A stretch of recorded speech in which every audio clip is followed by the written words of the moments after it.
প্রশ্ন দুইটা বরিশাল বোর্ডে আসছে এবং প্রশ্নগুলো খুব সুন্দর প্রশ্ন এবং এই প্রশ্নগুলো সবচেয়ে বেশি আমাদের ভুল হয়। দেখি আমরা, দেখেন প্রশ্ন দিয়ে দিয়েছে, কোনো সমস্যা নাই, সমস্যা আছে এক জায়গায়, সেটা দেখেন বেতন ও মজুরি 1/3 কারখানা সম্পর্কিত। দেখেন আমি গতদিন একটা কথা বলেছিলাম ভাইয়া, প্রশ্নে যদি কারখানা, প্রশ্নে যদি উৎপাদন, এই কথাগুলো বা এই ওয়ার্ডগুলো যদি দেয়া থাকে, ঠিক আছে, কারখানা সংক্রান্ত, উৎপাদন সংক্রান্ত, বা উপরে যদি বলে দেয় প্রতিষ্ঠানটি উৎপাদন সংক্রান্ত ব্যবসা প্রতিষ্ঠান, তাহলে কিন্তু ভাইয়া এখানে একটু কাজ আছে। ঠিক আছে, এটা যদি উৎপাদন সংক্রান্ত ব্যবসা প্রতিষ্ঠান হয় তাহলে এই যে কারখানা সম্পর্কিত যে খরচগুলো আছে না, এই খরচগুলোকে ভাইয়া প্রত্যক্ষ খরচ ধরতে হবে। কোন খরচ? প্রত্যক্ষ খরচ ধরতে হবে। আমি কি বোঝাতে পেরেছি? প্রত্যক্ষ খরচের কাজ কোথায় হয়? প্রত্যক্ষ খরচের কাজ হয় বিক্রিত পণ্যের ব্যয়ের ভেতরে। প্রত্যক্ষ খরচ বিক্রিত পণ্যের ব্যয়ের ভেতরে কাজটুকু হবে। ওকে, তাহলে এই অঙ্কে আমাদের প্রধান কি পয়েন্ট হচ্ছে কি, এটা প্রথম পত্র এবং দ্বিতীয় পত্র দুই আর্থিক বিবরণীতে আপনাদের কাজে লাগবে। এখানে প্রধান যে আমাদের কি পয়েন্ট সেটা হচ্ছে ভাইয়া, প্রশ্নে কারখানা নামক একটা ওয়ার্ড আমরা দেখতে পাচ্ছি, দ্যাট মিনস এটি উৎপাদন সংক্রান্ত ব্যবসা প্রতিষ্ঠানের ম্যাথ। এবার আমাদের এই পাশে যদি আসি, আমরা দেখতে পাচ্ছি প্রশ্নে অনেকগুলো সমন্বয় দেয়া আছে।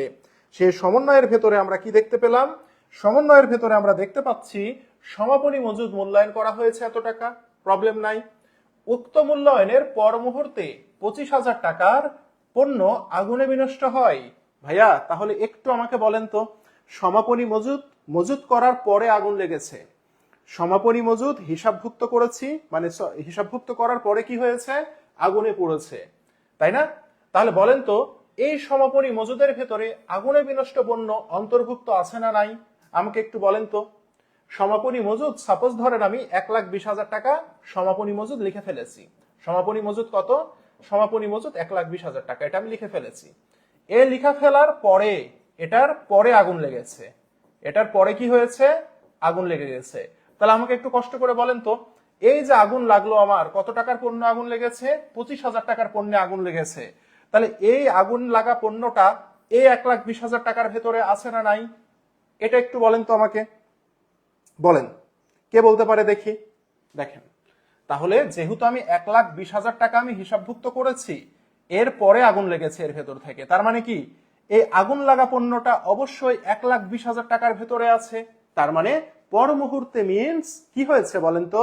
সমাপনী মজুদের ভেতরে আগুনে বিনষ্ট পণ্য অন্তর্ভুক্ত আছে, তাই না ভাইয়া?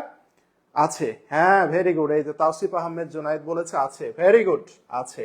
ওকে, তাহলে এখানে সমাপনী মজুতের মধ্যে কিন্তু আগুনে বিনষ্ট অন্তর্ভুক্ত আছে।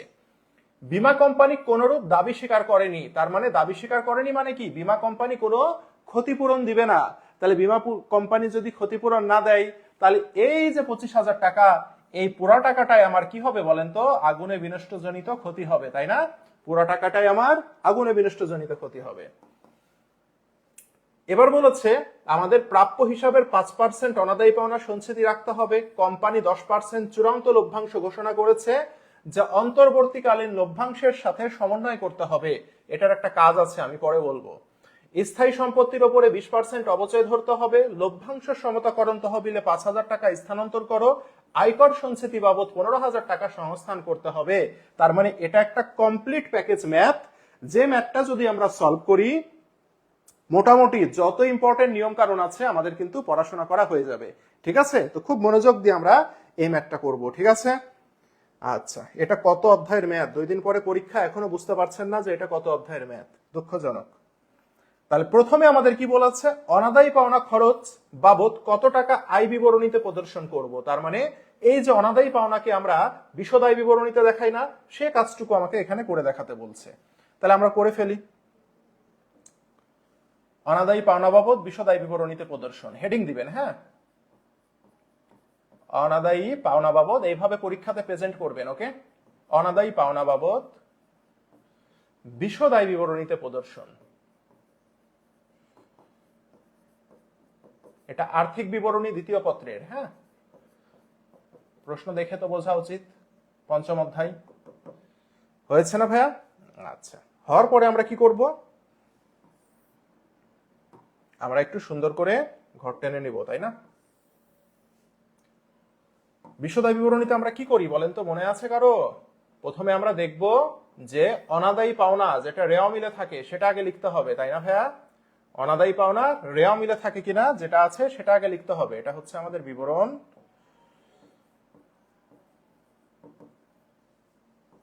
এটা টাকা,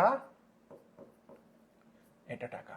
তাহলে আমরা দেখব প্রথমে অনাদায়ী পাওনা রেওয়া মিলে আছে কিনা। দেখি তো রেওয়া মিলে কি কোনো অনাদায়ী পাওনা আছে, দেখি তো।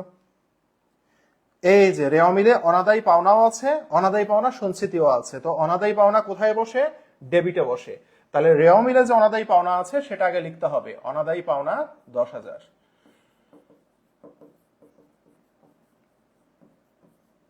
10,000 হয়েছে। এর সাথে নতুন অনাদায়ী পাওনাকে যোগ করতে হয়। নতুন অনাদায়ী পাওনাকে যোগ করতে হয়। ভাইয়া নতুন অনাদায়ী পাওনা কোথায় থাকে? সমন্বয়ে থাকে। তাহলে আমরা দেখি তো ভাইয়া, এই সমন্বয়ের মধ্যে অনাদায়ী পাওনা বলে কোনো কিছু আছে? দেখেন সমন্বয়ের ভেতরে অনাদায়ী পাওনা সঞ্চিতি আছে, অনাদায়ী পাওনা বলে কিছু নাই, তাই না ভাইয়া? অনাদায়ী পাওনা বলে আমাদের সমন্বয়ে কিচ্ছু নাই। কি আছে? সঞ্চিতি আছে। তাহলে অনাদায়ী পাওনা যেহেতু নাই, নাই। এখন যেহেতু অনাদায়ী পাওনা সঞ্চিতি আছে, একে আমরা বলবো প্লাস নতুন অনাদায়ী পাওনা সঞ্চিতি। কি বলবো? নতুন অনাদায়ী পাওনা সঞ্চিতি। হ্যাঁ, যেটা সমন্বয়ে থাকে তাকে আমরা বলি নতুন। তাহলে যেহেতু অনাদায়ী পাওনা সঞ্চিতি আছে সে কারণে তাকে বলছি নতুন অনাদায়ী পাওনা সঞ্চিতি। সেটা কি বলেছে দেখেন তো, প্রাপ্য হিসাবের 5% অনাদায়ী পাওনা সঞ্চিতি রাখতে হবে। তাহলে প্রাপ্য হিসাব কোথায় আছে দেখি তো আমরা। প্রাপ্য হিসাব রেওয়া মিলে আছে। এই যে দেখেন প্রাপ্য হিসাব কত টাকা? 70,000 টাকা। তাহলে এই 70,000-এর 5% করতে হবে। তাহলে 70,000-এর আমরা কি করব? 5% করলে হয় 3,500 টাকা। কত? 3,500। তাহলে এটা যোগ করলে হয় 13,500 টাকা। হয়েছে? তাহলে অনাদায়ী পাওনা প্লাস নতুন অনাদায়ী পাওনা সঞ্চিতি। এবার মাইনাস করতে হবে পুরাতন অনাদায়ী পাওনা সঞ্চিতি। কি করব? পুরাতন অনাদায়ী পাওনা সঞ্চিতি, তাই না ভাইয়া? এই পুরাতন অনাদায়ী পাওনা সঞ্চিতিটা কোথায় থাকে বলেন তো? পুরাতন মানে সেটি থাকবে রেওয়া মিলে। তা আমাদের রেওয়া মিলে আমরা দেখেছি একটি অনাদায়ী পাওনা সঞ্চিতি আছে। এই যে দেখেন অনাদায়ী পাওনা সঞ্চিতি কত টাকা? 5,000 টাকা। তাহলে এই 5,000 টাকাকে আমরা কি করে দিব? মাইনাস করে দিব। তাহলে থাকবে কত বলেন তো? 8,500 টাকা। এই 8,500 টাকায় আমাদের অনাদায়ী পাওনা বাবদ বিশদায় বিবরণীতে দেখাতে হবে। সবাই কি বুঝতে পেরেছি? অনাদায়ী পাওনাকে কিভাবে উপস্থাপন করতে হয় আমরা কি বুঝতে পেরেছি? প্রথমে অনাদায়ী পাওনা, এটা কোনটা? যেটা রেওয়া মিলে থাকে। এরপরে যদি নতুন অনাদায়ী পাওনা থাকে সেটা যোগ করব। নতুন অনাদায়ী পাওনা কোথায় থাকে?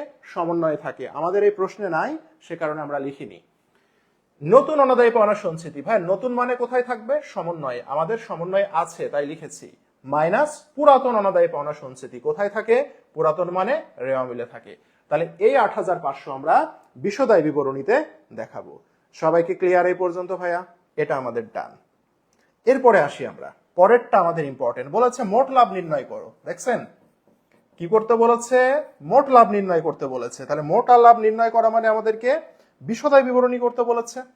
তাহলে মোট লাভ মানে আমাকে বিশদায় বিবরণী করতে বলেছে। তাহলে আমরা সুন্দর করে একটা বিশদায় বিবরণীর ছক কেটে নিই। ওকে,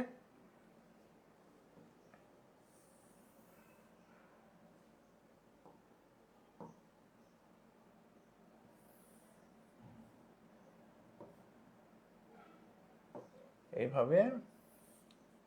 এখানে অনেক কিছু শেখার আছে ভাইয়া। হ্যাঁ, আমরা একটু মনোযোগ দিয়ে দেখি, পরীক্ষায় সুন্দর করে উত্তর করে আসতে পারবো। ঠিক আছে? আজকে এই দুইটা ম্যাথ সলভ করাছি না?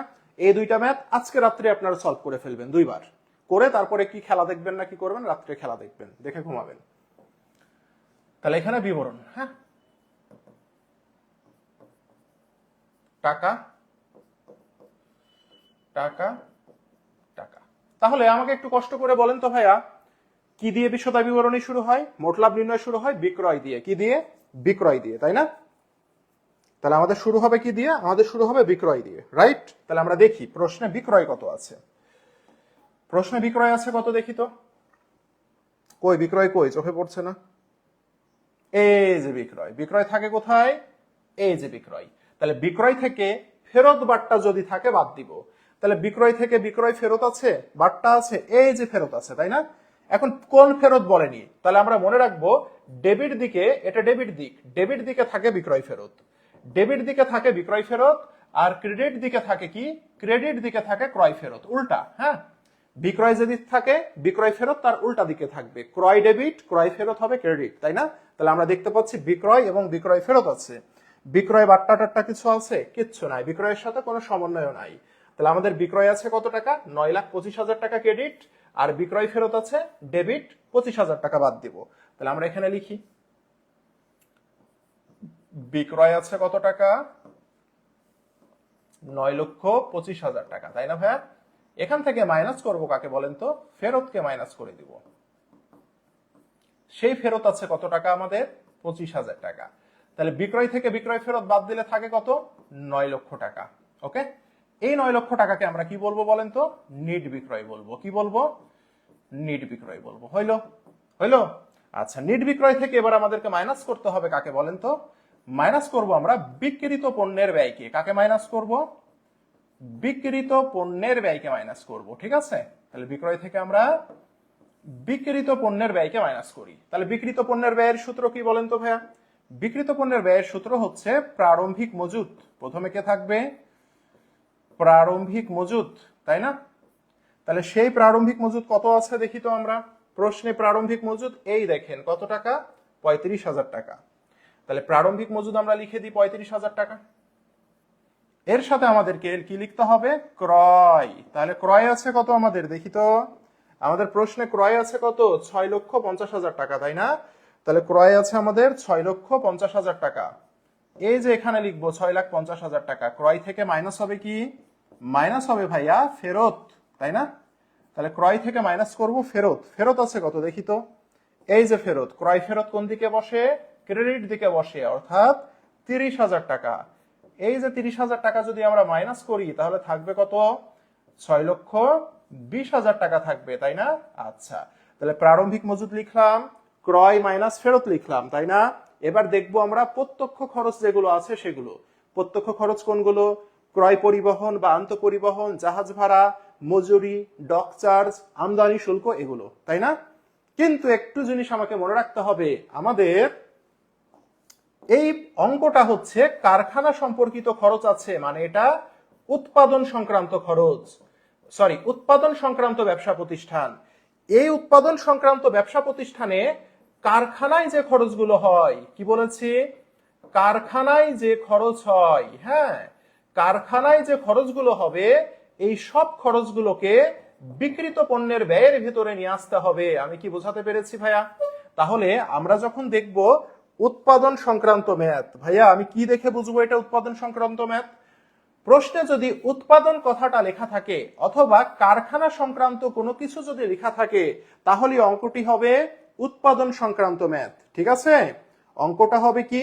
উৎপাদন সংক্রান্ত ম্যাথ। আর উৎপাদন সংক্রান্ত প্রতিষ্ঠানের ম্যাথ হলে উৎপাদনের সাথে জড়িত যে খরচগুলো সেগুলোকে আমরা কোথায় লিখবো?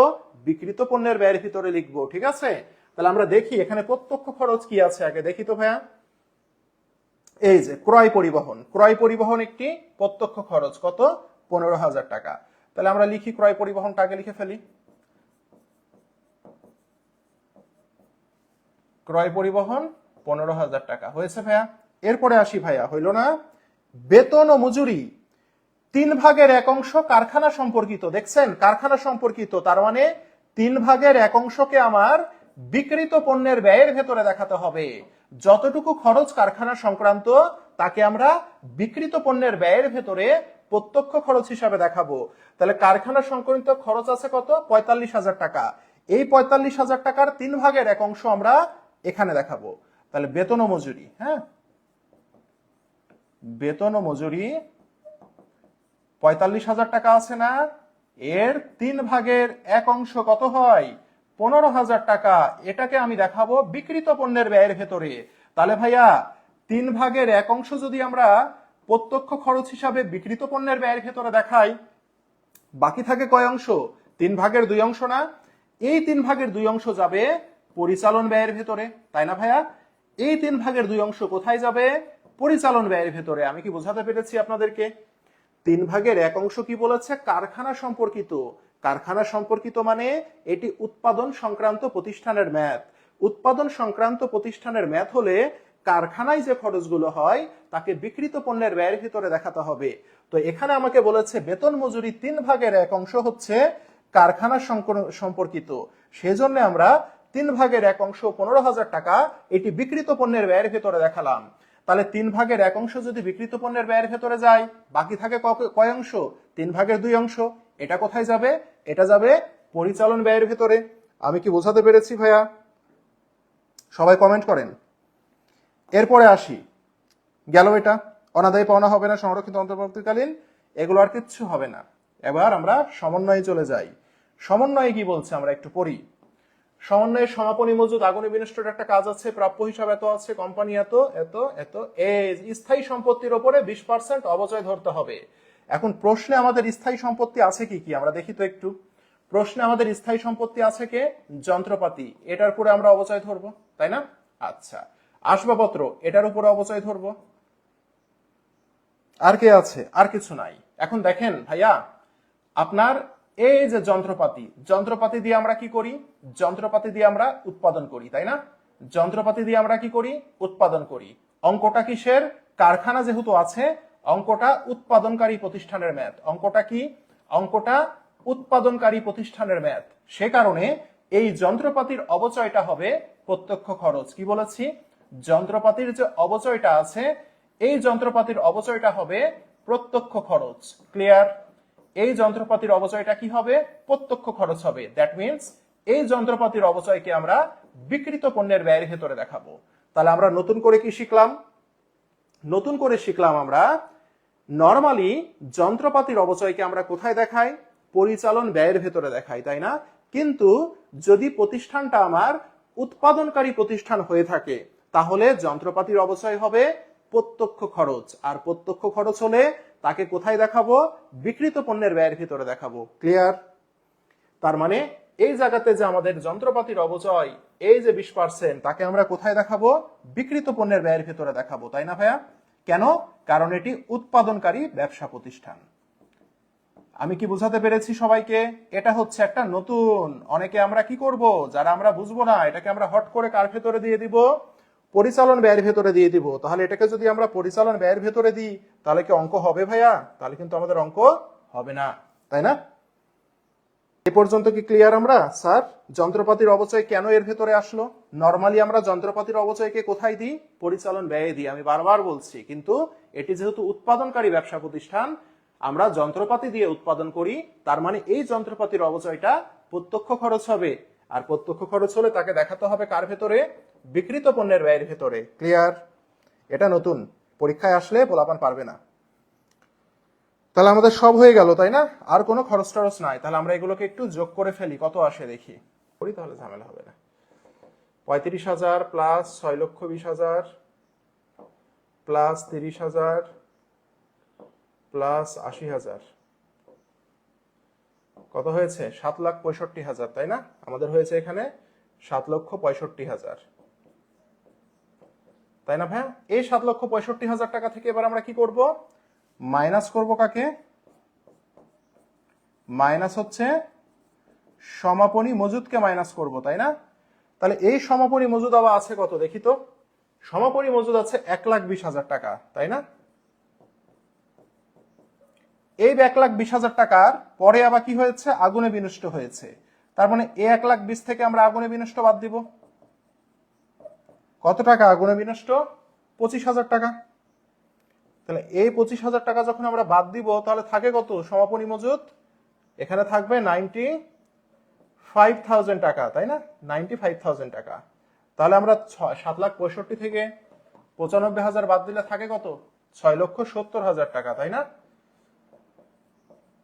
এখন ভাইয়া দেখেন তো, এটা তো সমাপনী মজুদের অন্তর্ভুক্ত ছিল তাই মাইনাস করেছি, তাই না?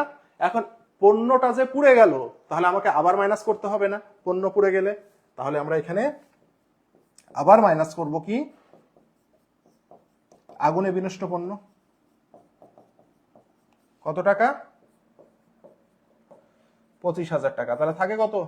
6,70,000 থেকে আমরা যখন 25 বাদ দিব, থাকে কত? 6,45,000 টাকা। এখন এই যে 9 লক্ষ, এটা কিসের টাকা? এটা নিট বিক্রয়ের টাকা। নিট বিক্রয় থেকে বিক্রিত পণ্যের ব্যয় বের হলো কত? 6,45,000 টাকা। তাহলে এখান থেকে যখন আমরা 9 লক্ষ টাকা থেকে বাদ দিব, তাহলে আমাদের থাকবে কত? 2,55,000 টাকা। কোথায় থাকবে? 2,55,000 টাকা। এই 2,55,000 টাকাকে আমরা কি বলবো বলেন তো? এটাকে আমরা বলবো মোট লাভ। এটাকে আমরা কি বলবো?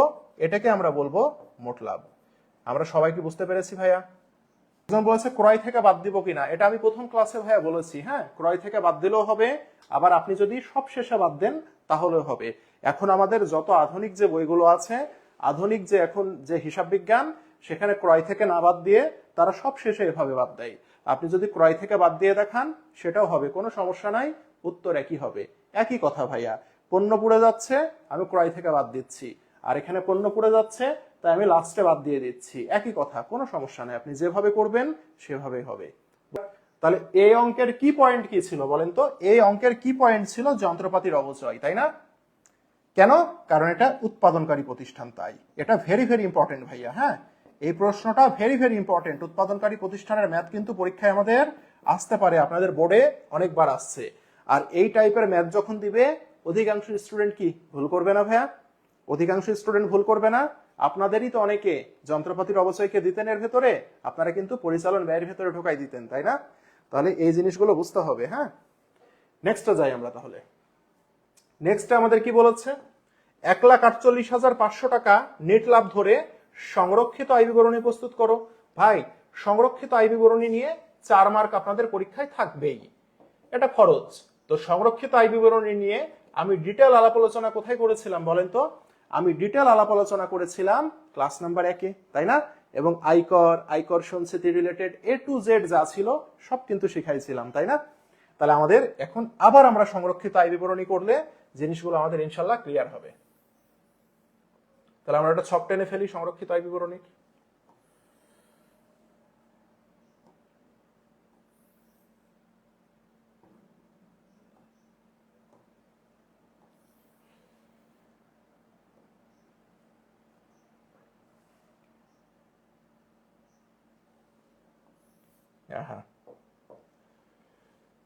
এই যে, হ্যাঁ, তাহলে সংরক্ষিত আয় বিবরণী কি দিয়ে শুরু হয়?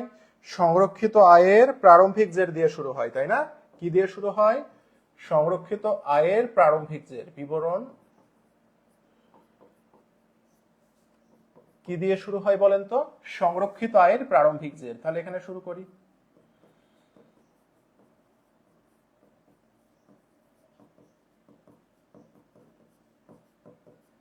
এই সংরক্ষিত আয়ের প্রারম্ভিক জেরটা কোথায় দেয়া থাকে ভাইয়া? এটা দেয়া থাকবে রেওয়া মিলে। রেওয়া মিলে এই যে সংরক্ষিত আয় কত? 70,000 টাকা, এটা রেওয়া মিলে দেয়া থাকবে। তাহলে আমরা এখানে রেওয়া মিলে 70,000 টাকা লিখে ফেললাম। এর সাথে আমরা যোগ করব কি? চলতি বছরের মুনাফা যোগ করব। কি যোগ করব? চলতি বছরের নেট লাভটাকে যোগ করে দিব, তাই না? তো আমাদের প্রশ্নে কিন্তু বলে দিয়েছে চলতি বছরের মুনাফা কত হবে। প্রশ্নে বলে দিয়েছে এত টাকা নেট লাভ ধরে সংরক্ষিত আয় বিবরণী তৈরি করো, 1,48,500 টাকা। তাহলে এটাকে এখানে আমরা বসাই দিই 1,48,500 টাকা। ঠিক আছে, আচ্ছা। তাহলে এটা বসানোর পরে এখানে থাকে কত দেখি আমরা দুইটা যোগ করলে?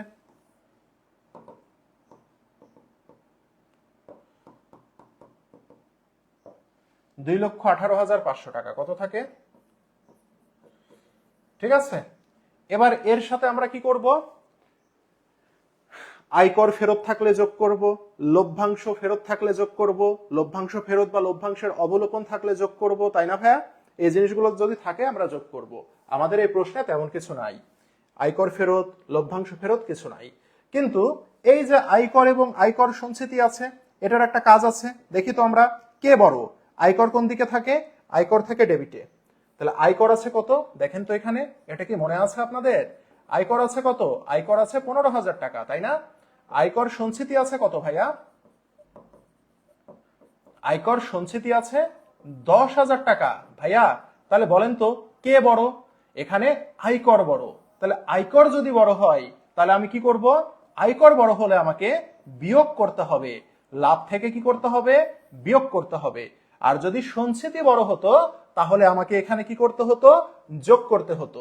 তা আমার এখানে তো আয়কর সঞ্চিতি ছোট, আয়কর বড়, আয়কর বড় মানে আমাকে আয়কর দিতে হবে, যেহেতু আয়কর দিতে হবে আরো, সে কারণে সেটাকে আমি কি করব, মাইনাস করব, তাই না? তার মানে যোগের কোনো কাজ নাই। তাহলে যোগের যেহেতু কোনো কাজ নাই, আমরা এখন চলে যাই কোথায়, বিয়োগে যাব। হ্যাঁ, বাদ দিয়ে লিখবো বন্টন সমূহ। কোন কোন জায়গায় আমি টাকায় বন্টন করব লাভ থেকে, সেটা আমি লিখি। হ্যাঁ, তো বন্টন সমূহতে যে আমি দেখি আয়করের কাজটা আগে করে ফেলি, আয়কর আর আয়কর সঞ্চিতি। তাহলে লিখি আমরা এখানে আয়কর। আয়কর আছে কত, 15,000। এখান থেকে কি করব, মাইনাস করব, তাই না ভাইয়া? আয়কর সঞ্চিতি কত, 10,000। তাহলে আমার বন্টন করতে হবে কত ভাইয়া, 5,000। বোঝাতে পেরেছি না ভাইয়া? এইভাবেই না, দুইটার বিয়োগফল করে মাইনাস করতে হবে, তাই না? এটাই তো শিখেছিলাম নাকি?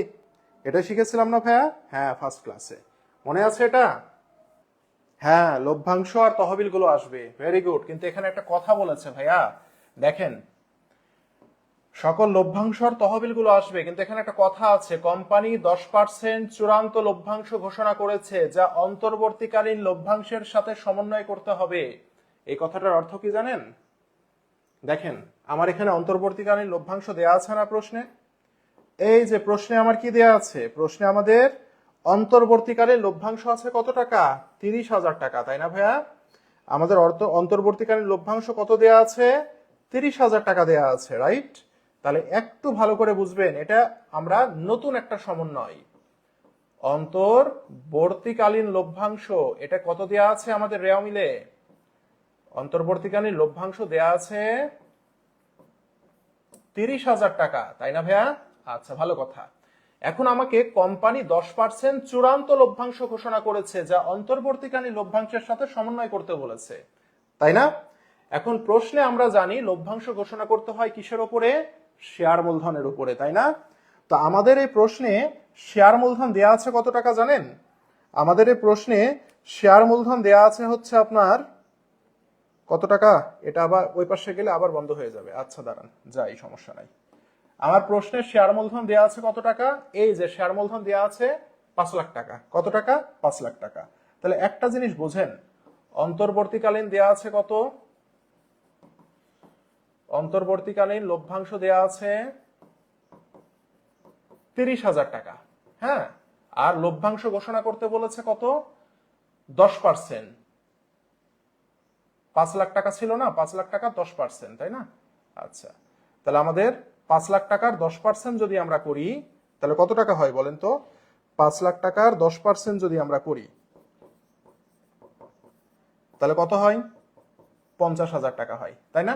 আচ্ছা দেখেন, এটা হচ্ছে আমার ঘোষণাকৃত লভ্যাংশ হয় কত, 50,000 টাকা। কিন্তু এখানে একটা কথা বলেছে, 10% চূড়ান্ত লভ্যাংশ ঘোষণা করেছে, যা অন্তর্বর্তীকালীন লভ্যাংশের সাথে সমন্বয় করতে হবে। এটার মানে কি? এটার মানে হচ্ছে আমি লভ্যাংশ ঘোষণা করে পাচ্ছি কত, 50,000 টাকা, তাই না? কিন্তু অন্তর্বর্তীকালীন লভ্যাংশের সাথে সমন্বয় করতে বলছে, তার মানে কি? তার মানে হচ্ছে এই দুইটার সাথে ম্যাচ করতে হবে, সমন্বয় করা মানে মিল করা, তাই না? তাহলে এখানে আমার অলরেডি অন্তর্বর্তীকালীন লভ্যাংশ আছে 30,000 টাকা। তাহলে এই যে ঘোষণাকৃত লভ্যাংশ হচ্ছে 50, এখান থেকে এই 30,000 টাকাকে আমাকে বাদ দিয়ে দিতে হবে। তাহলে থাকে কত, 20,000 টাকা থাকে, তাই না? এই 20,000 টাকাই হবে আমার ঘোষণাকৃত লভ্যাংশ। এই 20,000 টাকায় কি হবে, আমার ঘোষণাকৃত লভ্যাংশ হবে। আমি কি বোঝাতে পেরেছি ভাইয়া? অন্তর্বর্তীকালীন লভ্যাংশের সাথে সমন্বয় করতে বলছে, তার মানে কি? তার মানে হচ্ছে, আমি আবারও বলছি আপনাদেরকে, অন্তর্বর্তীকালীন লভ্যাংশ অলরেডি আছে 30,000 টাকা, আমি লভ্যাংশ ঘোষণা করে পাচ্ছি কত টাকা, 50,000 টাকা। এখন দুইটাকে সমন্বয় করতে বলছে, তার মানে কি, মোট 50,000 টাকার লভ্যাংশের ভেতরে অন্তর্বর্তীকালীন আছে 30,000 টাকা।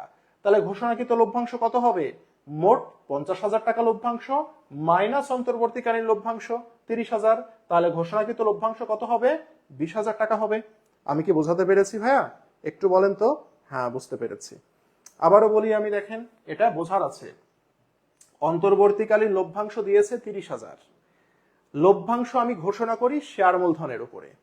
তো শেয়ার মূলধনের উপরে লভ্যাংশ করে আমি দেখতে পাচ্ছি যে আমার 50,000 টাকা এটা ঘোষণাকৃত লভ্যাংশ হচ্ছে। এটা হচ্ছে ঘোষণাকৃত লভ্যাংশ। ওকে, ভালো কথা। এখন আমাকে যদি এই সমন্বয় করার কথাটা না বলতো, তাহলে ঘোষণাকৃত লভ্যাংশতে আমি 50,000 টাকায় লিখতাম, অন্তর্বর্তীতে আমি ওই আপনার কত ছিল 30,000 টাকা এটাই লিখতাম। যেহেতু সমন্বয় করতে বলছে, মানে দুইটাকে মিলাইতে বলছে, তার মানে কি, তার মানে মোট আমার 50,000 টাকা লভ্যাংশের ভেতরে অন্তর্বর্তী যদি 30 হয়, তাহলে ঘোষণাকৃততে আমি কত দেখাবো? ঘোষণাকৃততে দেখাবো 50,000 মাইনাস 30, 20,000। এটা ঘোষণাকৃত হবে। আমি কি বোঝাতে পেরেছি এবার ভাইয়া? সবাই একটু বলেন তো। হ্যাঁ, ঠিক আছে। তাহলে এটাকে আমরা কিভাবে লিখবো? এটাকে আমরা লিখবো এখানে আয়কর সঞ্চিতি অন্তর্বর্তীকালীন লভ্যাংশ। অন্তর্বর্তীকালীন কত? অন্তর্বর্তীকালীন হচ্ছে 30,000। কোনো সমস্যা নাই, সেটা বসাইলাম, দেয়াই আছে।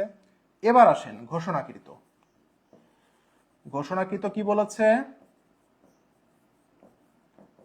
ঘোষণাকৃত আমাদের বলেছে শেয়ার মূলধন 5 লাখ টাকা, এর উপরে 10%, যেটা হয় এখান থেকে অন্তর্বর্তীর সাথে সমন্বয় করতে বলেছে, তার মানে মাইনাস 30,000। তাহলে এটা করলে 50,000 মাইনাস 30,000, তার মানে ঘোষণাকৃতর পরিমাণ হবে 20,000। বুঝতে পেরেছেন?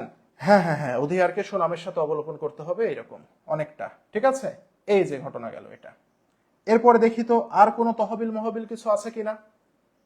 লভ্যাংশ সমতাকরণ তহবিলে 5,000 টাকা স্থানান্তর করতে হবে, তাহলে এখানে আসবে লভ্যাংশ সমতাকরণ তহবিল 5,000 টাকা।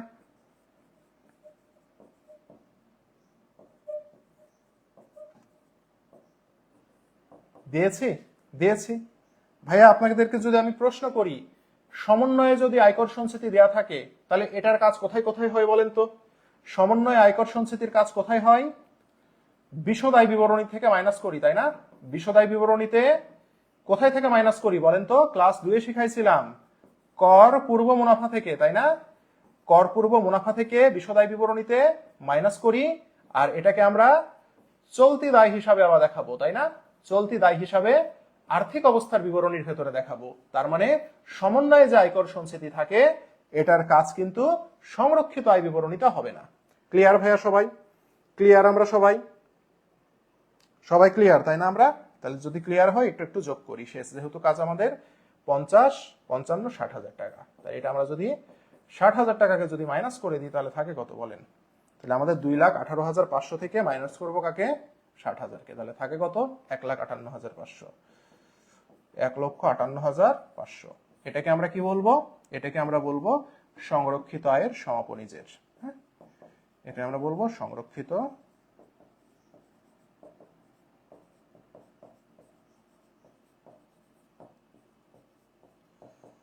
ক্লিয়ার?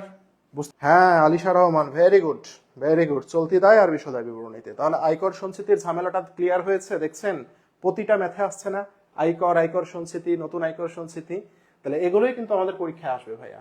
ওকে, তাহলে এই ম্যাথটা আমাদের ডান হয়ে গেল। হ্যাঁ, ভেরি ভেরি ইম্পর্টেন্ট ভাইয়া, এটা আমরা সলভ করে যাব। অনেক নতুন তথ্য আছে না, এটা আমরা সলভ করব। পরে যাই, প্রত্যুষ লিমিটেডের এই ম্যাথটা আমরা সলভ করব। এটাও বরিশাল বোর্ডে আসা প্রশ্ন। আরেকটা প্রশ্ন বরিশাল বোর্ডে, আমরা একটু দেখি। সেম ভাবে সবকিছু দেয়া আছে প্রশ্নে। সমন্বয়ের ভেতরে যে আমরা দেখছি সমাপনী মজুদ এত টাকা, প্রাপ্য হিসাবের 15,000 টাকা আদায়যোগ্য নয়। তাহলে প্রাপ্য হিসাবে যেটা আদায়যোগ্য নয় তাকে আমরা কি বলি? তাকে আমরা বলি অনাদায়ী পাওনা বলি, তাই না ভাইয়া? ভালো কথা। অবশিষ্ট প্রাপ্য হিসাবে 10% সঞ্চিতি ধরতে হবে। 1 অক্টোবর 24 তারিখে কৃত 1,20,000 টাকা যন্ত্রপাতি ভুলে ক্রয় হিসাবে অন্তর্ভুক্ত হয়েছে। যন্ত্রপাতির 20% অবচয় ধার্য করো। মুনাফাবিহীন বিক্রয়ের পরিমাণ এত টাকা। অগ্রিম বীমার 2/3 মেয়াদ উত্তীর্ণ হয়েছে। ক্রয় বিক্রয়ের 15% ভ্যাট অন্তর্ভুক্ত রয়েছে। দেখছেন তাহলে কি ঝামেলা এই প্রশ্নটাতে ভাইয়া? ক্রয় এবং বিক্রয়ের ভেতরে ভ্যাট অন্তর্ভুক্ত আছে, তাহলে ভ্যাট নিয়ে তো আমাদের একটা ঝামেলা থাকে না? তাহলে এই প্রশ্নটা ভাই আমাদেরকে সুন্দর করে কিন্তু সলভ করতে হবে। ঠিক আছে, তাহলে আমাদের প্রথমে দেখি কি বলেছে। প্রথমে আমাদের বলেছে, এখানে আছে দেখেন, ক্রয় এবং বিক্রয় ভ্যাট নির্ণয় করো, তাই না? আচ্ছা, তা আমি আগে বলে নিই। ক্রয় এবং বিক্রয় ভ্যাট নির্ণয় করতে হবে নিট অ্যামাউন্টের উপরে। নিট অ্যামাউন্ট, নিট অ্যামাউন্ট মানে কি? নিট ক্রয় এবং নিট বিক্রয়ের উপরে ভ্যাট নির্ণয় করতে হয়, তাই না? অর্থাৎ ক্রয় থেকে যত সমন্বয় আছে সবকিছুকে প্লাস মাইনাস করার পরে যে টাকাটা থাকবে ওর উপরে আমাকে ভ্যাট নির্ণয় করতে হবে। ঠিক আছে, তাহলে চলেন আমরা ভ্যাট নির্ণয় করে ফেলি। তাহলে আমরা এখানে ক নাম্বার দিয়ে লিখি যে ক্রয় ভ্যাট ও বিক্রয় ভ্যাটের পরিমাণ।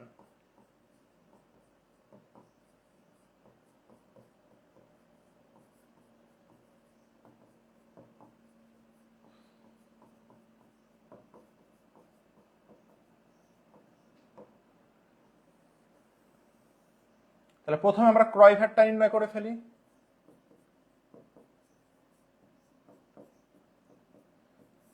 ক্রয় ভ্যাট দেখি ক্রয় আছে কত, দেখি তো ভাইয়া প্রশ্নে ক্রয় আছে কত। কই ক্রয় তো চোখে পড়লো না, আছে নাকি ক্রয়? অবশ্যই থাকার কথা, কিন্তু কই ক্রয় কই? এই তো ক্রয়, কি একটা অবস্থা, চোখে দেখি না। দেখেন ক্রয় আছে কত, 7,40,000 টাকা। ফেরত টেরত আছে কিছু দেখেন তো? না, ফেরত নাই। তাহলে ক্রয় আছে কত, 7,40,000 টাকা। আচ্ছা, এরপরে যাই তো আমরা, কি আছে দেখি। ক্রয়ের সাথে সমন্বয় কি কি আছে আমরা দেখি। এই যে দেখেন 1 অক্টোবর তারিখে কৃত 1,20,000 টাকার যন্ত্রপাতি ভুলে ক্রয় হিসাবে অন্তর্ভুক্ত আছে। ভাই, যন্ত্রপাতি ক্রয় করলে কি এটা ক্রয় হিসাবে থাকা উচিত? উচিত না। তার মানে আমি ভুলে ক্রয় হিসাবে অন্তর্ভুক্ত করে দিয়েছি। তার মানে ক্রয় থেকে 1,20,000 টাকা কি করতে হবে, মাইনাস করতে হবে না? ক্রয় থেকে 1,20,000 টাকা মাইনাস করতে হবে। এটা ক্রয় থেকে মাইনাস হবে আর যন্ত্রপাতির সাথে যে যোগ হয়ে যাবে এই সমন্বয়ের কাজ। তাহলে ক্রয় থেকে আমরা ভুলে যে যন্ত্রপাতিটা অন্তর্ভুক্ত ছিল মাইনাস করলাম। এরপরে দেখি তো ক্রয়ের সাথে আর কোনো সমন্বয় আছে কিনা। আচ্ছা, এই যে মুনাফাবিহীন বিক্রয়, তাই না ভাইয়া? এই মুনাফাবিহীন বিক্রয়ের কাজ কি হয় জানেন? মুনাফাবিহীন বিক্রয় মানে কোনো লাভও হয়নি, কোনো লসও হয়নি, তাই না? তার মানে এটা ক্রয় থেকেও বাদ দিব, বিক্রয় থেকেও বাদ দিব। মুনাফাবিহীনের কাজ কিভাবে হয়? এটা ক্রয় থেকেও মাইনাস হয়, বিক্রয় থেকেও মাইনাস হয়। কত টাকা? 30,000 টাকা। তাহলে মাইনাস করব কত? 30,000 টাকা। করেছি না? আর কোনো কাজ আছে ক্রয়ের সাথে দেখি তো। ক্রয়ের সাথে আর কোনো কাজ নাই। কি বলেছে? ক্রয় বিক্রয়ে 15% ভ্যাট অন্তর্ভুক্ত আছে। ভ্যাট অন্তর্ভুক্ত থাকা মানে কি? ভ্যাট সহ। ভ্যাট অন্তর্ভুক্ত থাকা মানে কি? ওই টাকার ভেতরে ভ্যাট সহ, হ্যাঁ, যেটা আর কি বলেছে, মানে ক্রয় বিক্রয়ের টাকার ভেতরে ভ্যাট অন্তর্ভুক্ত আছে। তাহলে এটা করলে যেটা হবে, ভ্যাট অন্তর্ভুক্ত থাকলে আমরা জানি বাংলাদেশ সরকারে 15% ভ্যাট ধরতে হয়। আর যেহেতু ভ্যাট সহ বলেছে, তাই 115 দিয়ে আমরা ভাগ করে দিব, দিয়ে যে টাকাটা হবে সেটাই ক্রয় ভ্যাটের পরিমাণ। তাহলে আমরা দেখি তো কত আসে। 7,40,000 মাইনাস 1,20,000, তাই না, মাইনাস 30,000, তাহলে থাকে কত? 5,90,000 টাকা। এই 5,90,000 টাকার উপরে আমরা কি করব, 15/115 দিয়ে যখন গুণ দিব তখনই আমরা ক্রয় ভ্যাটের পরিমাণ পেয়ে যাব। গুণন 15 ভাগ 115। তাহলে আমাদের আসে কত? 76,956, তাই না? 76,956, তো 5 আছে, তো 76,957 লিখে দিব আমরা। 76,957 লিখে দেব। হ্যাঁ, তাহলে 76,957 টাকা। ঠিক আছে, এটা গেল। এবার আমাদের কি করতে হবে? বিক্রয় ভ্যাট নির্ণয় করতে হবে একইভাবে। তো বিক্রয় ভ্যাট কি করে করব আমরা দেখি। আমাদের বিক্রয় আছে কত। এই যে বিক্রয় কত আছে, 9,20,000 টাকা। সেম ভাবে বিক্রয়ের সাথে ফেরত বাট্টা যা আছে সব বাদ দিব। তো বিক্রয়ের সাথে কি কোনো ফেরত বাট্টা বা কোনো সমন্বয় আছে? বিক্রয় কত? 9,20,000 টাকা। 9,20,000 টাকা। তাহলে 9,20,000 টাকা, তাই না? এই 9,20,000 সাথে আমাদের একটাই জিনিস আছে, সেটা কি বলেন তো? এই যে মুনাফাবিহীন বিক্রয় কত? 30,000 টাকা। ফেরত বাট্টা বা অন্য কোনো আর সমন্বয় নাই, তো এখানে মাইনাস করব কত? 30,000 টাকা। করার পরে যে টাকাটা আছে তাকে আমরা 15/115 দিয়ে ভাগ করে দিব। তাহলে দেখি তো কত আসে। 8,90,000 টাকা গুণন 15/115, তাহলে কত হয় দেখি। 8,90,000 গুণন 15 ভাগ 115 আসছে আমার 1,16,086.9, তার মানে 1,16,087 টাকা। ঠিক আছে ভাইয়া? এই যে আমাদের ক্রয় ভ্যাট এবং বিক্রয় ভ্যাট নির্ণয় হয়ে গেল। তাহলে ক্রয় ভ্যাট বিক্রয় ভ্যাট হয়ে গেল। এবার বলেছে এত টাকা মোট লাভ ধরে 24 সালের জন্য প্রত্যুষ লিমিটেডের নিট আয় নির্ণয় করো। নিট আয় নির্ণয় করতে বলেছে, মোট আয় দিয়ে দিয়েছে আমাদের। তাহলে করে ফেলি আমরা। আয়কর সঞ্চিতি চলতি দায় কেন ভাইয়া? আয়কর সঞ্চিতি আমরা কেন রাখি? আয়কর পরিশোধ করার জন্য, তাই না? তাহলে আমাদের চলতি দায় হবে না? অবশ্যই চলতি দায় হবে। প্রতি বছর আমরা কি আয়কর পরিশোধ করি না সরকারকে? তো সরকারকে টাকা দেওয়ার জন্য টাকা জমাই রেখেছেন, তো যতদিন না দিবেন, জমাই রাখবেন, ততদিন এটা আপনার কাছে কি অবশ্যই দায় হিসাবে গণ্য হবে। তাহলে আমাদের প্রশ্নে তারা মোট লাভ দিয়ে দিয়েছে। এখানে লিখি আমরা বিবরণ টাকা টাকা মোট লাভ তারা দিয়ে দিয়েছে। ক্লাস কি বোঝা যাচ্ছে? কিছু কি শেখা যাচ্ছে আপনাদের? একটু কমেন্ট দেন তো দেখি, ক্লাস কি বোঝা শেখা যায় কিছু? 2,54,870। হ্যাঁ, 2,54,870।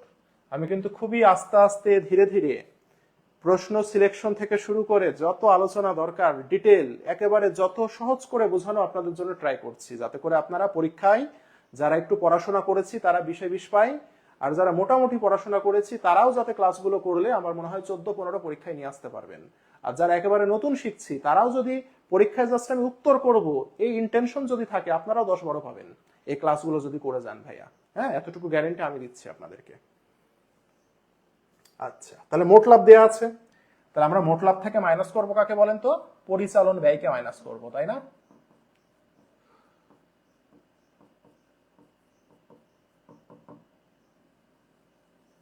আচ্ছা, তাহলে দেখি পরিচালন ব্যয়ের ভিতরে কি কি পড়ে আমাদের।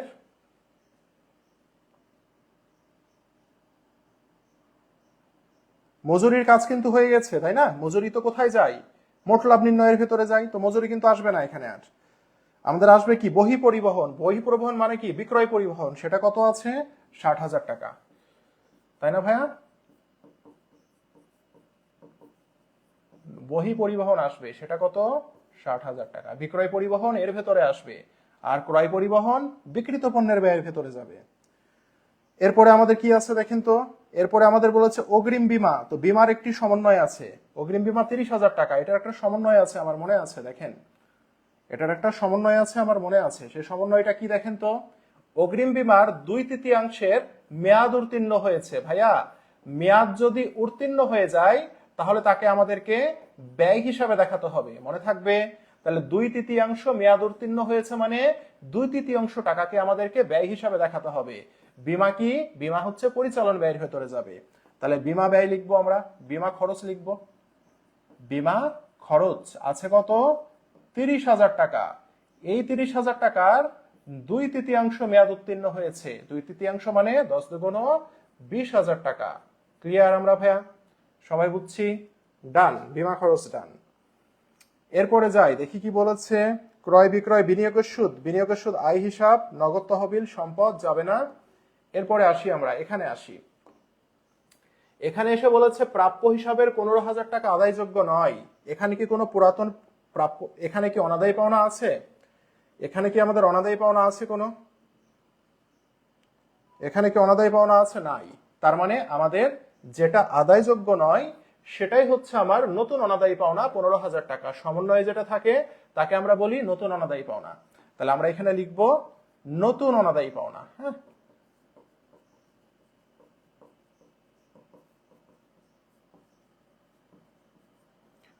কত টাকা নতুন অনাদায়ী পাওনা? 15,000 টাকা, তাই না ভাইয়া?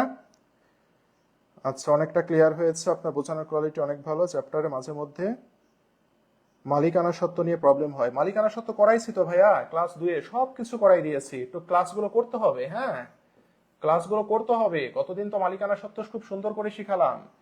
এর সাথে প্লাস নতুন অনাদায়ী পাওনা সঞ্চিতি। হ্যাঁ, নতুন অনাদায়ী পাওনা সঞ্চিতি কিন্তু আছে আমাদের, তাই না?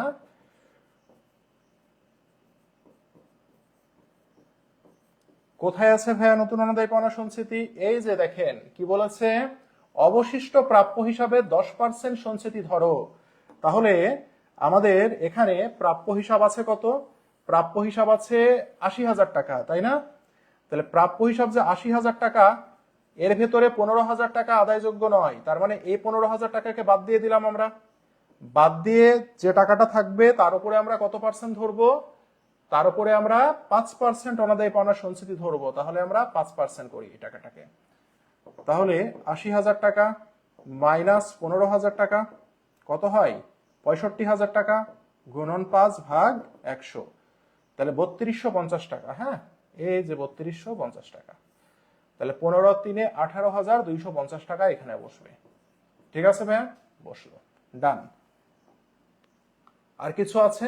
কোম্পানি, আচ্ছা আচ্ছা, অঙ্ক তো মিস করেছি, অন্য ম্যাথ করে ফেলেছি, তাই না? সরি, 10% ধরতে বলেছে, আগের ম্যাথটা দেখে ফেলেছি, সরি, স্লাইড চেঞ্জ হয়ে অন্য ম্যাথ হয়ে গেছে। 10% ধরতে হবে। তাহলে কত থাকে? ৬৫,০০০ টাকা 10%, ৬,৫০০ টাকা থাকবে, তাই না ভাইয়া? তাহলে ১৫/৬ ২১,৫০০ টাকা হবে এখানে, ডান। এরপরে আমাদের কি বলেছে দেখি। ১ অক্টোবর তারিখে কৃত ১,২০,০০০ যন্ত্রপাতি ভুলে ক্রয় হিসাবে অন্তর্ভুক্ত আছে, যন্ত্রপাতির ওপরে 20% অবচয় ধরো। তাহলে দেখেন আমাদের যন্ত্রপাতি আছে কত? এই যে যন্ত্রপাতি ৪ লাখ টাকা। এই ৪ লাখ টাকার ভেতরে কিন্তু যে ১,২০,০০০ টাকার যন্ত্রপাতি আমি কিনেছি সেটা কিন্তু অন্তর্ভুক্ত নাই। সেটা কার ভেতরে অন্তর্ভুক্ত আছে বলেছে? ক্রয়ের ভেতরে অন্তর্ভুক্ত আছে। তার মানে এই ৪ লাখ টাকার উপরে আমাকে পূর্ণ বছরের অবচয় ধরতে হবে। যন্ত্রপাতির অবচয় লিখি আগে, দেখেন কি করে করি। যন্ত্রপাতির অবচয়, তাই না? দেখেন ৪ লাখ টাকা, এই ৪ লাখ টাকার উপরে পূর্ণ বছরের কত পার্সেন্ট ভাইয়া? 20% অবচয় আমাদেরকে ধরতে হবে। হইল 20%, যেটা হবে এর সাথে প্লাস একটা যন্ত্রপাতি আমি কিনেছি যার দাম ছিল ১,২০,০০০ টাকা, এটার উপরে আমাকে কি করতে হবে? 20% ধরতে হবে। কিন্তু এটা আমি কিনেছিলাম কত তারিখে দেখেন তো? এটা আমি কিনেছিলাম ১ অক্টোবর তারিখে। তাহলে অক্টোবর থেকে ডিসেম্বর গণেন, অক্টোবর, নভেম্বর, ডিসেম্বর, কত মাস? ৩ মাসের অবচয় ধরতে হবে। তাহলে ৩ মাসের যদি অবচয় ধরতে হয় তাহলে আমরা কি করব? গুণ ৩ ভাগ ১২, তাহলে হয়ে যাবে। তাহলে এখানে ৪ লাখ টাকার 20% করলে হয় ৮০,০০০ টাকা, তাই না? আর এটা করলে কত হয় আমরা দেখি তো। ১,২০,০০০ টাকা গুণন ২০ ভাগ ১০০, তাহলে ২৪,০০০ টাকা গুণ ৩ ভাগ ১২, তাহলে হয় ৬,০০০ টাকা। এখানে আর ৬,০০০ টাকা। তাহলে টোটাল আমার হবে ৮৬,০০০ টাকা যন্ত্রপাতির অবচয়, 86,000 টাকা। আমরা কি সবাই বুঝতে পেরেছি এটা ভাইয়া? একটু বলেন আমাকে, একটু বলেন। আমার যন্ত্রপাতির যে টাকাটা, ১ অক্টোবরে যেটা কিনেছি, এ ১,২০,০০০ টাকা, এটা ক্রয় হিসাবে অন্তর্ভুক্ত ছিল। ক্রয় হিসাবে অন্তর্ভুক্ত ছিল মানে কি?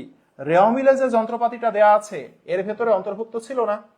তার মানে এর ভেতরে অন্তর্ভুক্ত ছিল না মানে কি? এই ৪ লাখ টাকার যন্ত্রপাতি আমার ১ বছর সময় পুরাটা অংশে ছিল। সেজন্য আমি এই ৪ লাখ টাকার উপরে 20% ১ বছরের অবচয় ধরলাম। নতুন করে ১ অক্টোবর তারিখে আমি কিনেছি ১,২০,০০০ টাকা, এর উপরে 20% করলাম। আর এটা অক্টোবরে যেহেতু কিনেছি, অক্টোবর থেকে ডিসেম্বর ৩ মাসের অবচয় ধরলাম, ধরে 86,000 টাকা হয়েছে। বুঝতে পেরেছি? ওকে, এরপরে আমরা যাই। আর কি বলেছে? মুনাফাবিহীন বিক্রয়ের কাজ শেষ, অগ্রিম উত্তীর্ণের কাজ শেষ, ক্রয় বিক্রয়ের ভ্যাটের কাজ শেষ আমাদের, তাই না? তাহলে আমাদের মোটামুটি সব কাজই শেষ এখানে। ঠিক আছে, আমাদের এখানে মোটামুটি কাজ শেষ। তাহলে আমরা একটু পরে দেখি কত আসে এখানে। ৬০ আর ২০ ৮০, ৮০ আর ৮৬-তে কত? ১,৬৬,০০০, তাই না? ১,৬৬,০০০ হয়, তাই না? ১,৬৬,০০০ প্লাস ২১,৫০০, তাহলে কত হচ্ছে? ১,৮৭,৫০০। তাহলে ১,৮৭,৫০০ থেকে আমরা ২,৫৪,৮৭০ বাদ দিই, তাহলে থাকে হচ্ছে ৬৭,৩৭০। ৬৭,৩৭০। এটাকে আমরা কি বলবো বলেন তো? মোট লাভ থেকে পরিচালন ব্যয় বাদ দিলে একে আমরা বলবো পরিচালন মুনাফা। এটাকে আমরা কি বলবো? এটাকে আমরা বলবো পরিচালন মুনাফা বলবো, তাই না? হয়ে গেল পরিচালন মুনাফা। কেন পরিচালন মুনাফা বললাম?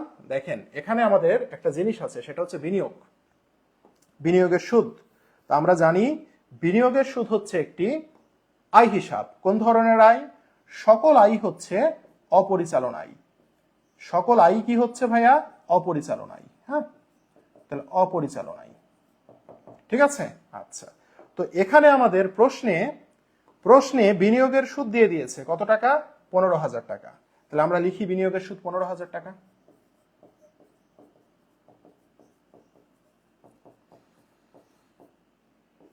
লিখেছি বিনিয়োগের সুদ 15,000 টাকা। এটার মানে কি? রেওয়া মিলে বিনিয়োগের সুদ দেয়া আছে মানে 15,000 টাকা আমি বিনিয়োগের সুদ পেয়েছি। ভালো কথা। এখন আমি দেখব অ্যাকচুয়াল বিনিয়োগের সুদ কত টাকা হয়। 10% বিনিয়োগের পরিমাণ 2 লাখ টাকা। তাহলে 2 লাখ টাকার যখন আমি 10% করব তখন বিনিয়োগের সুদ হয় কত টাকা? বিনিয়োগের সুদ হয় 20,000 টাকা, তাই না ভাইয়া? তো এই যে টোটাল বিনিয়োগের সুদ 20,000 টাকা হয়, আর এখানে রেওয়া মিলে আমি বিনিয়োগের সুদ পেয়েছি কত টাকা? 15,000 টাকা। তাহলে টোটাল সুদ 20,000, আমি পেয়েছি 15, তার মানে কি আমার বিনিয়োগের সুদ বকেয়া আছে না? কত বকেয়া আছে? পাবো 20,000, পেয়েছি 15,000, তার মানে আমার বকেয়া আছে কত টাকা? বকেয়া আছে 5,000 টাকা। তাহলে এখানে লিখতে হবে বকেয়া সুদ। এখানে লিখতে হবে কি? বকেয়া সুদ। লিখবো কি? 5,000 টাকা। দিয়ে টোটাল বিনিয়োগের সুদ কত? টোটাল বিনিয়োগের সুদ 20,000 টাকা। আমি কি বোঝাতে পেরেছি সবাইকে? সবাই কি বুঝতে পেরেছি আমরা? ওটা তারিখ দেখতে হবে, হ্যাঁ ওটা তারিখ দেখতে হবে, এবং অধিকাংশ ক্ষেত্রে আপনাকে বলে দিবে। বুঝতে পেরেছেন? অধিকাংশ ক্ষেত্রে আপনার বলে দিবে। তাহলে এটা কি আমরা বিনিয়োগের সুদের ব্যাপারটা বুঝলাম? বিনিয়োগের সুদ আমার রেওয়া মিলে দেওয়া আছে 15,000 টাকা, তার মানে বিনিয়োগের সুদ আমি 15,000 টাকা পেয়েছি। ওকে, এবার আমি এই যে 10% বিনিয়োগের সুদ করি, তো করে হচ্ছে 20,000 টাকা, তার মানে টোটাল আমার সুদ হবে 20,000, আমি পেয়েছি কত? 15,000, তার মানে কি 5,000 টাকা আমি পাইনি, সেজন্য ওই 5,000 টাকাকে আমি কি বলবো? ওই 5,000 টাকাকে আমরা বলবো বকেয়া, তাই না? তাহলে এই কাজটা আমি এখানে করেছি, দেখেন। তাহলে আর তো কিছু নাই, তার মানে আমার এখানে হবে 87,370 টাকা। এটাই হচ্ছে আমার কি বলেন তো? এটাই হচ্ছে আমার নিট মুনাফা। এটাই কি হবে? এটাই হবে আমার নিট মুনাফা। ক্লিয়ার ভাইয়া? তাহলে আমাদের এটা হয়ে গেল। এরপরে আসি, তো আমাদের কি বলেছে এই প্রশ্নে? এই প্রশ্নে আমাদের এবার বলেছে এই যে গ নাম্বার, 31শে ডিসেম্বর প্রত্যুষ লিমিটেডের আর্থিক অবস্থার বিবরণীর দায় পার্শ্ব উপস্থাপন করো। ভাইয়া এই জিনিসটা আমরা বুঝতে ভুল করি। দায় পার্শ্ব মানে কি বলেন তো? দায় পার্শ্ব মানে কি আমি শুধু দায়ের অংশটুকু দেখাবো? উত্তর হচ্ছে না। দায় পার্শ্ব মানে মনে রাখবেন, দায় পাশ মানে আপনাকে এই যে শেয়ার হোল্ডারদের সত্ত্ব দেখাতে হবে, শেয়ার হোল্ডারদের সত্ত্ব দেখাতে হবে, প্লাস দায়ের অংশটুকু দেখাতে হবে। হ্যাঁ, এই দুইটা মিলে আমরা বলছি দায় অংশ। ক্লিয়ার সবাই? এই দুইটা মিলে আমরা কি বলছি? দায় অংশ। ঠিক আছে, একটা হচ্ছে সম্পত্তি অংশ আর একটা দায় অংশ। দায় অংশে কি কি থাকে? শেয়ার হোল্ডারদের সত্ত্ব থাকে আর দায় থাকে। এই শেয়ার হোল্ডারদের সত্ত্বকে আমরা কি বলি? মালিকানা সত্ত্বকে আমরা অন্তদায় বলি না? আর এই দায়কে আমরা বলি বহিদায়। বুঝতে পেরেছেন? এই কারণে দায় পার্শ্ব দেখাও মানে অনেক ছেলে মেয়ে ভুল করে শুধু চলতি দায় আর দীর্ঘমেয়াদী দায়কে দেখাই দিয়ে চলে আসে, কিন্তু না। যখন আপনাকে বলবে দায় পার্শ্ব দেখাও, দ্যাট মিনস আমাকে এই শেয়ার হোল্ডারদের সত্ত্ব প্লাস বহিদায় অর্থাৎ দায়, এই দুইটাকে কিন্তু দেখাইতে হবে। আমরা কি বুঝতে পেরেছি ভাইয়া সবাই? তাহলে ক্লিয়ার এটা, না? তাহলে আমরা এখন এটা করে ফেলি সুন্দর করে। আমরা এটা সুন্দর করে করে ফেলি। হ্যাঁ, প্যারা নিবেন না, আপনারা কমার্সের পোলাপান, আমরা যা বলবো খালি পড়াশোনা করবেন, দেখবেন রেজাল্ট এমনি ভালো হবে। ঠিক আছে, খালি আমাদের কথাগুলো শুনবেন, আর কিছু করা লাগবে না। কথাগুলো শুনবেন, যেভাবে বলবো পড়বেন, কিছু করা লাগবে না। এইচএসসি তে ভালো করবেন, ঢাকা বিশ্ববিদ্যালয়ে চান্স পাবেন। ঠিক আছে, সে স্বপ্ন থাকতে হবে।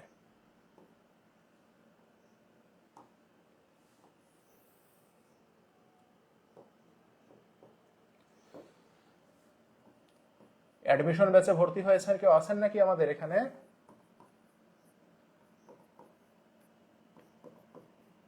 এই যে হইল। তাহলে আমরা সর্বপ্রথম কি করব? শেয়ার হোল্ডারদের সত্ত্ব ও দায়, তাই না?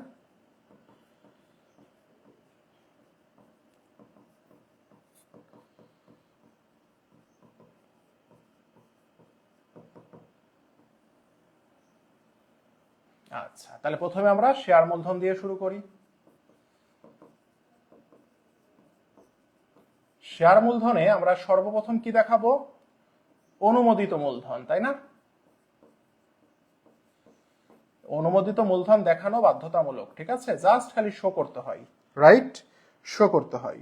তাহলে অনুমোদিত মূলধন কি আছে আমরা একটু দেখি তো। এখানে অনুমোদিত মূলধন সম্পর্কে প্রশ্নে কিছু বলা নাই, যেহেতু কিছু বলা নাই আমরা জাস্ট খালি এভাবে লিখে দিব, প্রতিটি এত এত করে এত এত শেয়ার, হ্যাঁ, জাস্ট ডট ডট করে শেয়ার লিখে দিব, ঠিক আছে, লিখে দিয়ে জাস্ট একটা এভাবে দেখাই দিব এটা, ঠিক আছে, জাস্ট খালি শো করব এটা, হ্যাঁ, জাস্ট খালি আমরা শো করে দেখাইলাম, হইলো এটা। দেখানোর পরে ক্লোজ করে দিতে হয়, অনুমোদিত মূলধন ক্লোজ করে দিতে হয়। এরপরে আমরা লিখব ইস্যুকৃত, বিলিখিত ও আদায়কৃত। ইস্যুকৃত, বিলিখিত ও আদায়কৃত মূলধন, ঠিক আছে ভাই। ইস্যুকৃত, আদায়কৃত, বিলিখিত মূলধন এটা কত দেখি তো আমরা। এই যে শেয়ার মূলধন কত, ৭৫,০০০ শেয়ার। ৭৫,০০০ শেয়ারের দাম কত, ৭,৫০,০০০ করে, তাই না? তাহলে একটা শেয়ারের দাম কত, 10 টাকা। একটা শেয়ারের দাম 10 টাকা হচ্ছে না ভাইয়া? তাহলে একটা শেয়ারের দাম 10 টাকা হচ্ছে। তাহলে এটা আমরা লিখব প্রতিটি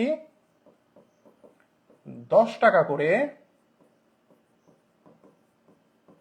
৭৫,০০০ শেয়ার, এই কথাটা লিখতে হবে আমাদের, হ্যাঁ।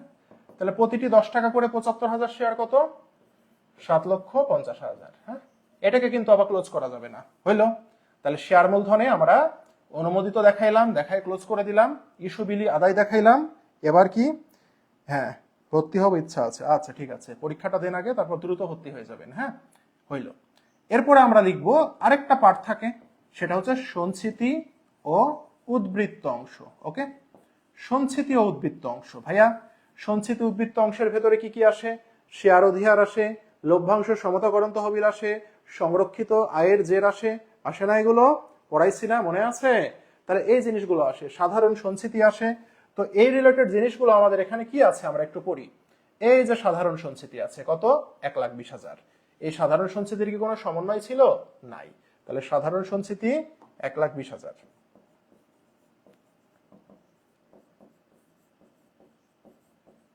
এগুলো কিন্তু আমি সব লিখে দিয়েছিলাম ভাইয়া, যে কার ভেতরে কি কি আসে, হইলো। এরপরে যাই, আর কি আছে? সংরক্ষিত আয়, তাই না? কিন্তু সংরক্ষিত আয়ের তো সমাপনী জেরটা আসবে। সংরক্ষিত আয়ের কি জের আসবে? সমাপনী জের আসবে, এটা আবার বের করতে হবে, তাই না? তাহলে সংরক্ষিত আয়ের সমাপনী জের কি করে বের করব আমরা? সংরক্ষিত আয় বিবরণী করে বের করব। তাহলে আমরা দেখি তো সংরক্ষিত আয় বিবরণীর কি কি আছে প্রশ্নে। সমাপনী মজুদ এত, প্রাপ্য হিসাব এত, সঞ্চিত এত, ১ অক্টোবরে কৃত এত, এত যন্ত্রপাতির অপচয়, মুনাফাবিহীন বিক্রয়, আচ্ছা বেশি কিছু নাই। তাহলে আমাদের সংরক্ষিত আয়ের জেরটা আসবে, তাই না? তাহলে দেখেন এখানে করে ফেলি, এটা হচ্ছে আমাদের নোট, নোট দিয়ে নেবেন। সংরক্ষিত আয় ছিল কত? প্রারম্ভিক জের এটা ছিল কত দেখেন তো। প্রারম্ভিক জেরটা কোথায় থাকে? এখানে থাকে। তো এখানে আছে সংরক্ষিত আয়ের প্রারম্ভিক জের ১,২৮,০০০ টাকা। তাহলে এখানে লিখবো আমরা ১,২৮,০০০ টাকা প্লাস চলতি বছরের নিট লাভ কত? চলতি বছরের নিট লাভ কত প্রশ্নে কি বলে দিয়েছে? প্রশ্নে কিন্তু বলেনি। তার মানে আমি যে ম্যাথটা সলভ করলাম এটা ৮৭,৩৭০, ৮৭,৩৭০, তাই না? তাহলে এই যে ৮৭,৩৭০, তাহলে এই দুইটাকে যখন আমি যোগ করব থাকবে কত দেখি তো, ১,২৮,০০০ প্লাস ৮৭,৩৭০, তাই না? ৮৭,০০০ ৮ 10 7 ৮৭,৩৭০, তাহলে থাকে কত? ২,১৫,০০০, ২,১৫,৩৭০ থাকে, থাকে না? এবার অঙ্কে দেখেন আমাদের আয়কর, আয়কর সঞ্চিতি, ঘোষণাকৃত লভ্যাংশ, লভ্যাংশ সমতাকরণ তহবিলে স্থানান্তর, সাধারণ সঞ্চিতি তহবিলে স্থানান্তর, এরকম কিচ্ছু বলা নাই। দেখেন এই প্রশ্নে এরকম কিচ্ছু বলা নাই। তাহলে এই প্রশ্নে যদি এমন কিচ্ছু বলা না থাকে তাহলে এটাই হবে না সংরক্ষিত আয়ের সমাপনী জের? এটাই তো হবে সংরক্ষিত আয়ের কি জের? সমাপনী জের ভাইয়া। এই সংরক্ষিত আয়ের সমাপনী জেরটা, যেটা আমরা সংরক্ষিত আয় বিবরণী করে পাই, সেটাকে আমাদেরকে এখানে বসাতে হবে কি নামে? সংরক্ষিত আয় নামে। এখানে বসাইতে হবে সংরক্ষিত আয় নামে, ঠিক আছে? তাহলে সেটা কত? ২,১৫,৩৭০, ২,১৫,৩৭০ হয়েছে? আচ্ছা হয়েছে। এরপরে আসি আর কি আছে দেখি তো। তাহলে নগদ তহবিল, বিনিয়োগের সুদ, বহি পরিবহন, যন্ত্রপাতি, সুনাম, বিনিয়োগ, সংরক্ষিত আয়, সমাপনী মজুদ, আদায়যোগ্য নয়, এত এত এত, মুনাফাবিহীন, আর কিছু নাই। তার মানে আমাদের শেষ, এ অঙ্কে আর কিছু নাই। তাহলে এটা যোগ করি আমরা, কত আসে? তাহলে 3,35,370, 3,35,370। হ্যাঁ, তাহলে এটা যোগ করি 7,50,000 সাথে।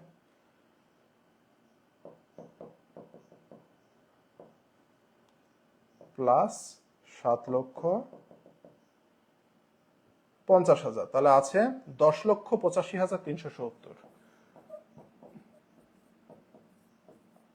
হ্যাঁ, এটা হচ্ছে ভাইয়া মোট শেয়ার হোল্ডারদের সত্ত্ব।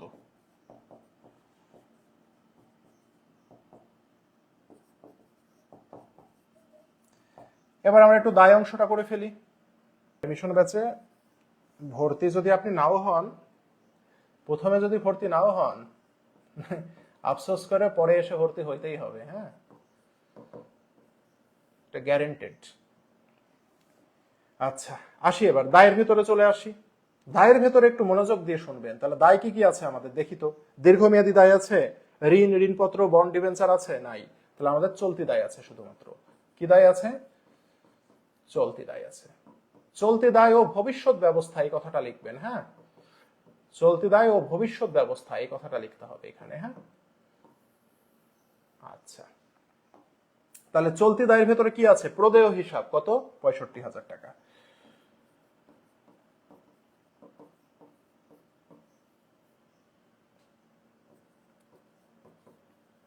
হইল? আর কি চলতি দায় আছে ভাইয়া দেখি তো আমরা। প্রদেয় নোট, এই যে প্রদেয় নোট, প্রদেয় নোটও চলতি দায় কত? 50,000 টাকা।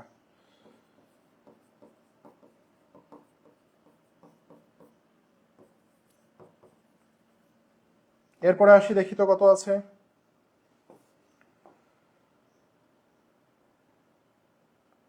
বিনিয়োগের সুদ তো বকেয়া আছে, বকেয়া বিনিয়োগের সুদ হচ্ছে চলতি সম্পদ হিসাব, সেটা আসবে না। এখানে আসি, সমাপনী মজুদ, প্রাপ্য হিসাব, আদায়যোগ্য নয়, এত তারিখে যন্ত্রপাতি, যন্ত্রপাতির অবচয়, মুনাফাবিহীন বিক্রয়, অগ্রিম, বিমার, মেয়াদ উত্তীর্ণ। এই যে ভ্যাটের একটা খেলা আছে ভাইয়া, ভাইয়া ভ্যাটের একটা খেলা আছে। হ্যাঁ, ভ্যাট চলতি হিসাব আমাকে দেখতে হবে, ভ্যাটেরটা দেখতে হবে। হ্যাঁ, দেখেন ভ্যাটের জিনিসটা ভালো করে একটু বুঝবেন। দেখেন, এই যে ক্রয় ভ্যাট, ক্রয় ভ্যাট হচ্ছে ভাইয়া চলতি সম্পদ, ক্রয় ভ্যাট হচ্ছে চলতি সম্পদ, মনে থাকবে। আর এই যে বিক্রয় ভ্যাট আছে না, এই বিক্রয় ভ্যাটকে বলা হয় চলতি দায়। কি বলা হয়? চলতি দায়। এখন দেখেন, ক্রয় ভ্যাট বড় না বিক্রয় ভ্যাট বড়? আমরা দেখতে পাচ্ছি এখানে বিক্রয় ভ্যাটের পরিমাণ বড়, তার মানে দায়ের পরিমাণ বড়, আর এখানে সম্পদের পরিমাণ কম। এখন আমাদেরকে এই ক্রয় ভ্যাট এবং বিক্রয় ভ্যাটকে প্লাস মাইনাস করে একটা অ্যামাউন্ট পাবো, সেই অ্যামাউন্টটাকে বলা হয় ভ্যাট চলতি হিসাব। ঠিক আছে, এখন একটু আমরা দেখি। তাহলে এখানে আমরা ভ্যাট চলতি হিসাব করতে হবে। কি করতে হবে? ভ্যাট চলতি হিসাব। কিভাবে করব আমরা? দেখেন, 1,16,087 মাইনাস 76,957, এটা যদি করি কি অ্যামাউন্ট আসে আমরা দেখি। 1,16,087 মাইনাস 76,957 কত আসে? 39,130। কত আসে? 39,130। এই টাকাটা আসলো না। এখন বড়কে, বড়কে দেখি তো। বড় কিন্তু বিক্রয় ভ্যাট, এটা বিক্রয় ভ্যাট না? এটা বিক্রয় ভ্যাট, বড় হচ্ছে বিক্রয় ভ্যাট, আর এটা ক্রয় ভ্যাট। এখন মাইনাস করার পর, ক্রয় বিক্রয় ভ্যাট মাইনাস করার পর যে টাকাটা আসবে, এই টাকা হচ্ছে যেই ভ্যাটের টাকা বড়। কোন ভ্যাটের টাকা বড়? বিক্রয় ভ্যাটের টাকা বড়। তাহলে বিক্রয় ভ্যাটকে আমরা কি বলেছিলাম? চলতি দায় বলেছিলাম না? তার মানে এই টাকাটা হবে চলতি দায়। এই টাকাটা কি হবে? চলতি দায় হবে। ভাইয়া আমরা মাইনাস করার পরে দেখব যে টাকাটা বের হবে, ওই টাকা যদি দেখি যে ক্রয় ভ্যাটের পরিমাণ বেশি, ক্রয় ভ্যাটের পরিমাণ বেশি বিক্রয় ভ্যাট থেকে, তাহলে মাইনাস ফিগারটাকে আমরা বলবো তখন চলতি সম্পদ। আমি কি বোঝাতে পেরেছি? এই অঙ্কে আমরা দেখতে পাচ্ছি বিক্রয় ভ্যাটের অ্যামাউন্ট বড়, তাই দুই ভ্যাটের বিয়োগফলকে আমরা কি বলছি? চলতি দায় বলছি। কেন? কারণ বিক্রয়ের উপরে ভ্যাট হচ্ছে চলতি দায়। তাহলে আমাকে এখানে লিখতে হবে কি? আমরা যে চলতি দায় নির্ণয় করছি, এই যে দায় যে নির্ণয় করছি, এখানে আমাকে লিখতে হবে এটা কি লিখতে হবে? লিখতে হবে ভ্যাট চলতি হিসাব। এই হিসাবটার নাম হচ্ছে ভ্যাট চলতি হিসাব। ভ্যাট চলতি হিসাব চলতি সম্পদও হতে পারে, দায়ও হতে পারে। ঠিক আছে, তাহলে কখন সম্পদ হবে? যখন ক্রয় ভ্যাটের পরিমাণ বেশি হবে তখন সম্পদ হবে, যখন বিক্রয় ভ্যাটের পরিমাণ বেশি হবে তখন সেটি দায় হবে। ক্লিয়ার ভাইয়া? তাহলে 1,16,087। এখান থেকে আমরা মাইনাস করব কাকে? এখান থেকে আমরা মাইনাস করব এই যে 76,957। 76,957 মাইনাস করলে তাহলে আমার থাকছে কত টাকা? আমার থাকছে 39,130 টাকা। ঠিক আছে, থাকছে কত? 39,130। এটাকে আমি কার ভেতরে বসাইলাম? চলতি দায়ে বসাইলাম। কেন? কারণ বিক্রয় ভ্যাটের অ্যামাউন্টটা বড়, সে কারণে।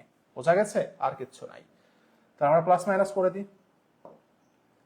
50,000 প্লাস 65,000, 1,54,130।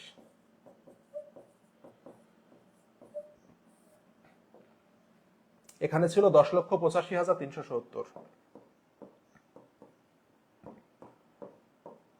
দুইটা মিলে 12,39,500। 12,39,500 দুইটা মিলে 12,39,500। এই হচ্ছে আমার অঙ্ক। হ্যাঁ, তাহলে এটাকে আমরা কি বলবো বলেন তো? এটাকে আমরা বলবো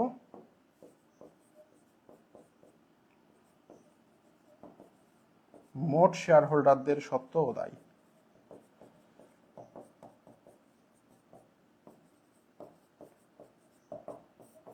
ঠিক আছে, শেষ। ক্লিয়ার ভাইয়া?